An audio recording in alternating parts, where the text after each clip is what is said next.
Hello दोस्तों, नमस्कार। मैं प्रतिभा पांडे स्वागत करती हूं आपका अपने YouTube चैनल स्टोरी जोन प्रतिभा में। तो दोस्तों, आज हम आपके लिए लाए हैं बूढ़े माता पिता का सम्मान, दिल को छू लेने वाली कहानी जो आपके परिवार के महत्व को समझाएगी।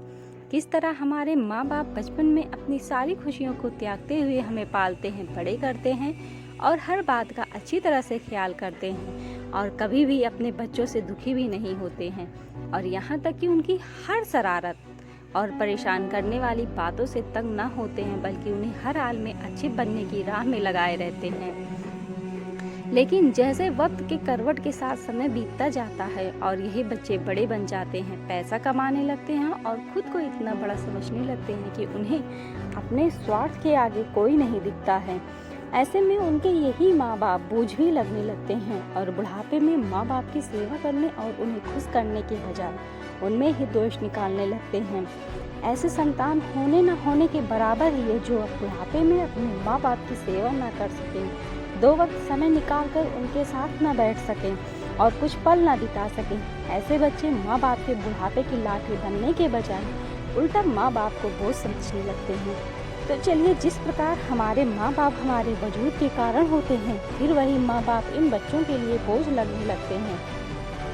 इसी सोच पर यह दिल को छू लेने वाली कहानी माँ बाप का सम्मान पढ़ते हैं, जिन्हें हम सभी बहुत बड़ी सीख ले सकते हैं। एक 80 वर्षीय व्यक्ति अपने 45 वर्षीय उस शिक्षित बेटे के साथ अपने घर में सोफे पे बैठा था।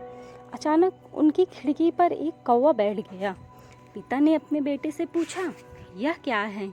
बेटे ने जवाब दिया, यह एक कौवा है। कुछ मिनटों के बाद पिता ने अपने बेटे से दूसरी बार पूछा, यह क्या है? बेटे ने कहा, पिता, मैंने अभी आपको यह एक कौवा है कहा। थोड़ी देर बाद बूढ़े पिता ने फिर से अपने बेटे से तीसरी बार पूछा, यह क्या है? इस समय बेटे के स्वर में कुछ जलन महसूस हुई। तब उसने अपने पिता से झुंझलाते हुए बोला, यह एक कौवा है, एक कौवा। थोड़ी देर बाद पिता ने फिर से अपने बेटे से चौथी बार पूछा, यह क्या है? इस बार बेटे अपने पिता पर चिल्लाया, आप मुझसे बार बार एक ही सवाल क्यों पूछते रहते हैं? हालांकि मैंने आपको कई बार बता दिया कि यह एक कौवा है, क्या आप इसे समझ नहीं पा रहे हैं? थोड़ी देर बाद पिता अपने कमरे में गए और एक पुरानी डायरी लेकर वापस आए, जिसे उन्होंने अपने बेटे के जन्म के बाद से बनाए रखा था। एक पेज खोलने पर उन्होंने अपने बेटे को उस पेज को पढ़ने के लिए कहा।